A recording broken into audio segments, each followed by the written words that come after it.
first of all write the foreword to your book and to talk here today as well. So I had a speech all prepared for today, and then my two daughters came and said, "Dad, you can't talk about skin." So that's 3/4 of my speech gone, but I'll ignore them as I normally do.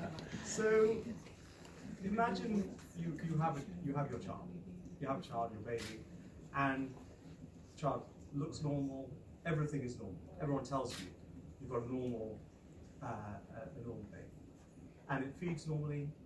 First few months, it grows normally. Your life with that child has just begun. And then a few months, 3-4 months into that life, the child gets a cough or a cold. It's nothing, because every child gets a cough or a cold. That's just what normally happens. He goes to the GP, he says, "The child's got a cough or a cold. There's nothing to worry about. It will be gone in a few days' time."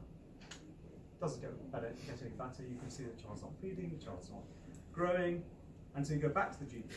It's going to be fine. I tell you what, I'll put you on some antibiotics. So you go back again. The child's got a fever now. Maybe it's got a rash. The child's still not feeding. The worry grows. Take them back. Still, doctors say, "I don't think there's anything to worry about. It's probably just another infection that's just taking a bit too long." And so, and you know that there's something wrong. You know that something wrong. You go back and forth to doctors, and they can't tell you there's something, because every child has a cough or cold. Every child gets unwell, and they'll eventually get better. But then it gets worse and it gets worse, and finally the child gets rushed into hospital in the middle of the night because he's so unwell, he's not feeling, and you're so worried that you have to do something. You want somebody to take notice of the child, and then they'll be in hospital, and suddenly somebody will come along and say, "I'm really sorry to send you, but it's not just an infection. There's something much worse. We've done a test, and your child's got a very severe immune deficiency."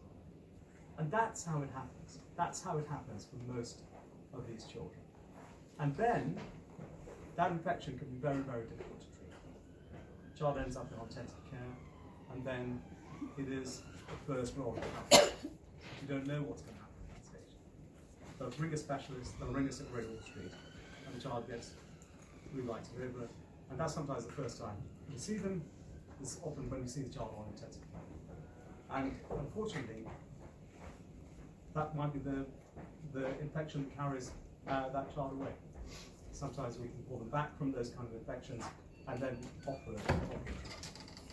But that is how it happens for children in this case. In Luna's case, with your first child, actually, I pronounced it correctly. Yeah. He had a vaccination that's given to millions and millions of children that are there to protect the child. But in his case, the vaccination, he couldn't actually deal with the vaccination. That's what carried him away, because they had no idea that this was coming. And so this is a devastating disease. This is what they call the bubble babies. So that's why they were often talked about as bubble babies, because they were actually, in days gone by, they were kept in plastic bubbles, because these children weren't able to protect themselves from the infections that are all around us. And so that is what SCID is. We call it severe combined immune deficiency, or SCID. It's a condition where we need, in our bloodstream, we need white cells to protect us from the viruses, the coughs, and the colds. And these children, because of a single gene that is missing or it's not working, they can't grow those white cells. They can't deal with any of those infections. Things that you or I maybe causes a cough or a cold or a slight problem can be devastating and can be life-threatening for those children. It was actually only found out in 1968 was the first time the condition could be described. Up until that time, it was universally cases of all children with this disease would die. Remember when I first came to Great Wall Street, which was in 92, just 25 years ago, more than 25 years ago now, we used to walk along the ward, and I'd never seen it because it's so rare. There's only about 15 to 20 children born in the UK with this disease. So it is very rare, not many doctors would have looked after them. And I'd see them in the ward, these children that were essentially ravaged by infection because those infections couldn't be treated. And either we'd lose the children to the infection, or we'd lose the children to the treatment, which was to take somebody else's bone marrow and give it to them to try and grow a new immune system. And that in itself could be fraught with all kinds of difficulties. And we'd lose more than half the children to the condition.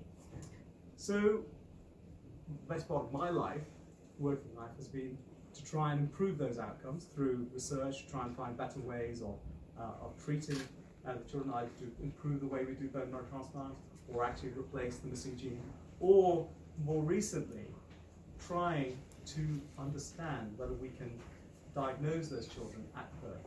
So what we are trying to do is to actually screen all babies that are born. All babies have a heel prick test, and you can diagnose certain conditions. And we can actually diagnose SCID from that as well. So we can take a little bit of that blood spot and we can screen for SCID. So if you can screen and protect them at birth, then you can give them much, much better outcomes. So you can go from having it being, as I said, back in 68, universally paid to time now to screen babies for birth, protect them, and then treat them.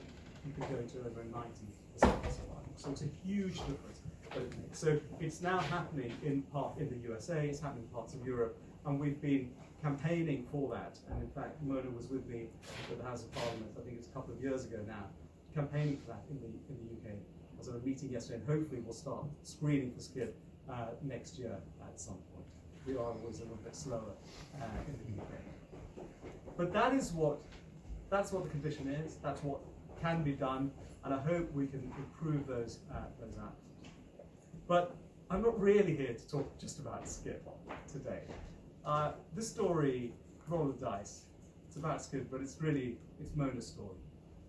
And it's a very powerful story. I mean, it is about her courage, her determination, and her love for her child.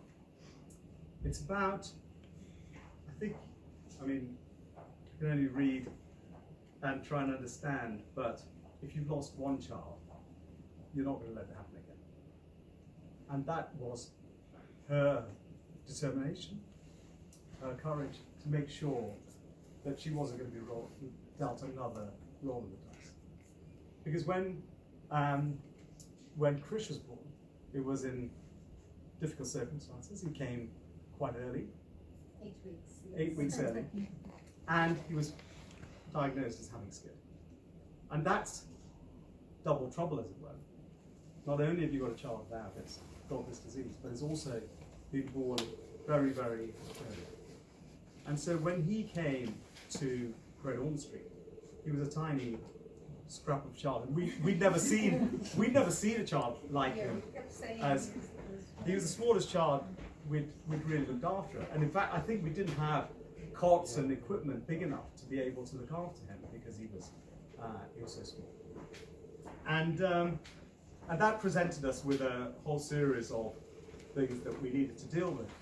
But I know for Mona, it was her job to protect him as much as possible, to make sure that she wasn't going to be dealt another roll of the dice, that she would do whatever was necessary for him to have a successful outcome. And so when I looked after him, Jinwa, who's one of the nurses, spent a lot of time looking after him. When we do the ward round and we go, and before I went in the cubicles to talk to Mona, Jinwa would say, she's got a lot of questions. Are you prepared? She's got a lot of questions.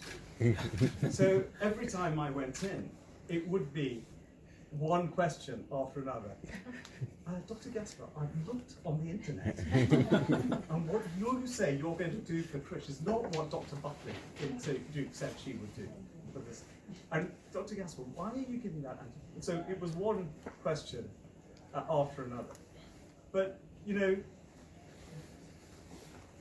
when, as a physician looking after children like this, you are in a hugely privileged position. You're involved in some of the most difficult decisions that any family will make because of the nature of what they're dealing with. And so it's a huge responsibility that you have to undertake. And so you have to exercise that responsibility. So it's our duty to answer those questions. Duty to give all that information in the most objective way possible. Because whatever parents might, it's our duty to give that information, to respond to those questions, to be able to answer all of those questions. And she did that. She asked those questions. We had to respond. And in the end, I say, you can see so in fact we took dad cells. Dad cells. So a combination of dad cells and mum's persistence and courage gave Christian what he is today.